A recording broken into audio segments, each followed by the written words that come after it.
Mentira! Acredito! Ah, fala sério. Tem certeza? Juro que é verdade. Com André Cantoni do Blumencast.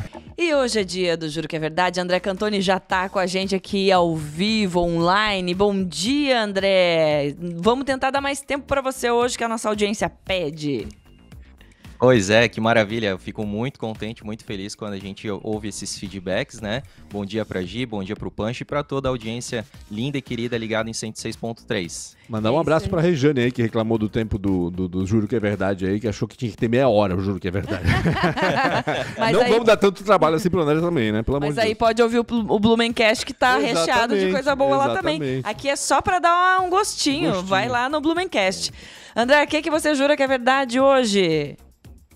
Então, gente, né, vocês acabaram dando um pequeno spoiler aí, né, um suspense, uma abertura bacana aí sobre o que a gente vai trazer hoje. A gente já tinha trazido recentemente, né, o que eu costumo brincar aí, que é o Linha Direta Blumenau, né? Então hoje a gente vai trazer aí mais um capítulo desse Linha Direta Blumenau aí, que foi, né, quem olha, até terça-feira a gente falou muito sobre o Vapor Blumenau, que tá lá na prainha. Então, quem olha aquele Vapor Blumenau lá, não imagina que um comandante que andou, que viajou, que percorreu esse rio Itajeiaçu por tanto tempo, foi assassinado em plena Rua 15 de Novembro, né? Então, essa é uma história muito interessante aí. O que acontece, né? O comandante, lá mais ou menos por volta de 1910, se chamava Comandante Krubek, era um homem muito conhecido, muito querido pela comunidade, né? Era aquela pessoa que se você precisasse de um pacote de farinha, uma saca de arroz e tal, ele ia buscar, ele ia te trazer, as pessoas convidavam ele para jantar nas suas casas e tal. Mas como ninguém é perfeito, né, sempre tinha um probleminha, né? E o probleminha dele era o álcool. Então, quando ele tomava uma cachaçinha, uma branquinha, ele ficava um pouco mais alterado e tal, e as pessoas falavam que ele ficava chato mesmo, né? Ficava chatão. E a questão é que ele ficava isso, né? Ele bebia de vez em quando. Então, De o vez que em acontece? sempre. Isso. Então, o que acontece?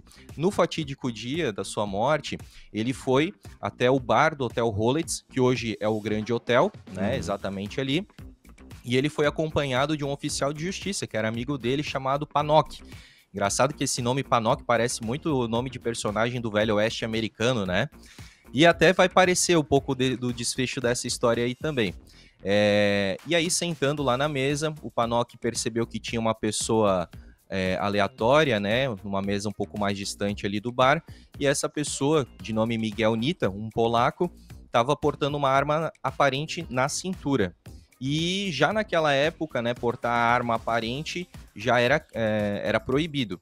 E aí o Krubek já tinha tomado umas e outras, aí o Panok começou a provocar ele, dizendo, poxa, você não é o bonzão, você não é o cara aí que preza pela lei, pela ordem e tudo mais. Eu quero ver se tu tens coragem de falar lá pra ele que aqui em Blumenau se cumpre a lei, né, e você tira a arma dele. O comandante Krubek não pensou duas vezes, né, chegou lá, falou, esbravejou. E aí o Miguel Nita, né, quando ele percebeu que o comandante Krubek não tinha autoridade, poder de polícia para fazer nada, ele se recusou a entregar a arma, pagou a conta dele e foi saindo do Hotel Rollets, sentido Rua 15 de Novembro. O comandante Krubek ficou pé da vida, né, e foi atrás dele, ameaçando, esbravejando, falando várias coisas, né, em alto e bom som, até que mais ou menos ali nas imediações da Praça Doutor Blumenau, eles se engalfinham aí, né, vão às vias de fato, e o comandante Krubek tentando pegar a arma à força. Quem pega a arma primeiro é o Miguel Nita, né, e faz vários disparos, e alguns desses disparos pega no comandante Krubek, que cai e falece ali no local, né, na Rua 15 de Novembro. O Miguel Nita, então, obviamente, ele foge, capturado algum tempo depois, é sentenciado 2 vezes, e depois acaba também fugindo, né? A gente contou aí da outra situação ali que também houve fuga, né? E depois não se sabe mais do paradeiro do Miguel Nita. E o interessante é que quem assistiu toda a cena foi o Frederico Guilherme Busch, que morava exatamente muito ali próximo, né? Hoje, até ontem, a gente soube da notícia que vai abrir uma loja Berlanda ali embaixo, né? Sua casa ficava em cima. Estava exatamente ali do seu empreendimento, que era o Cine Busch, na Alameda, então faz muito sentido, né? grande hotel, que na época era o Hotel Rolex, né, pegando a rua 15 de novembro, a uma distância de mais ou menos 5 metros, ele presenciou, ele assistiu, ele foi a única testemunha ocular da história, né? No dia seguinte a esse homicídio, ele procurou o promotor Manuel Barreto, contou toda a história, relatou toda a história, mas pediu para o promotor que não o arrolasse naquela denúncia ali, exatamente com medo da opinião pública, que todo mundo gostava do comandante Krubek e todo mundo ficaria, né, obviamente, contra quem tentasse defender ou tentasse colocar uma situação diferente daquela de que o comandante Krubek tivesse sido vítima, né? Mas ele, muito tempo mais tarde, né, acabou contando isso para os filhos, e aí o Frederico Guilherme Busch Jr., que foi prefeito de Blumenau, contou isso numa edição de 1968 do Blumenau em Cadernos. Ah, bacana. Essa é a história de hoje. Esse Blumenau em Cadernos é sensacional, né? Uma fonte interminável de boas histórias. Isso tudo foi em 1910, né, André? Mais de 100 anos aí, 113 aproximadamente, anos, né? Exatamente, aproximadamente, né, não se tem exatamente o ano correto, porque foi isso, né, foi uma questão, um relato histórico, né, que o Frederico Busch contou para o seu filho anos depois, então é mais ou menos aí uma estimativa de tempo, né. Que se eu não me engano tem aqui, pelo que eu tô vendo aqui, dei uma pesquisada rápida aqui, tem uma edição do Blumenauer Zeitung de 1910, de abril de 1910, que fala sobre justamente esse assassinato, ou seja, deve ter sido por ali, então perfeito. Provavelmente então, o jornal tava noticiando já o que estava acontecendo e repercutindo também esse assassinato. E naquela época, né, meu Deus, o que era Blumenau naquela época, né, uma cidadezinha minúscula, o que era Rua 15 naquela época e o também, Cantoni né? falou que era ali próximo de onde é a Praça Doutor Blumenau. Gente, a gente passa ali frequentemente, Sim, né, saber que essa história tava ali. 1910, eu nem lembro se já foi, acho que foi mais ou menos nessa época que foi calçada a Rua 15, né? Eu acho que em 1910 ainda era estrada de terra, se eu não me engano.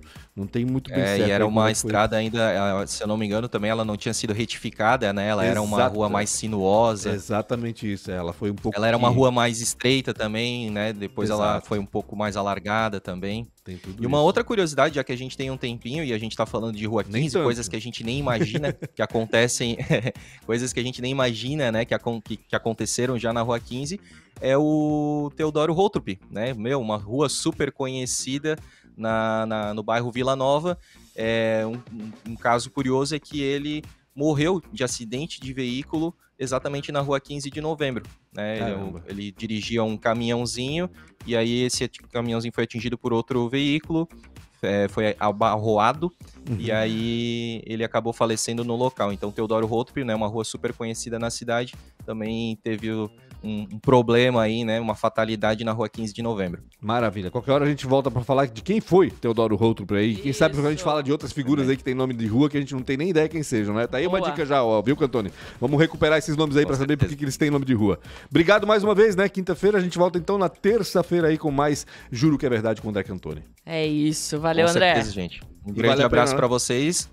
Siga o @Blumencast lá. Isso aí, exatamente. @Blumencast, isso que eu ia dizer. Obrigado, Cantoni. Um abraço. Jornal da Mix. Oferecimento. Uniaselv. É EAD. É semipresencial. É do seu jeito. Tarpan. A sua concessionária Toyota para Blumenau e Rio do Sul. Pensou Toyota, pensou Tarpan. Para poupar ou investir no futuro é simples. Escolha a Cressol. E Cooper Super. Compre online em minhacoper.com.br.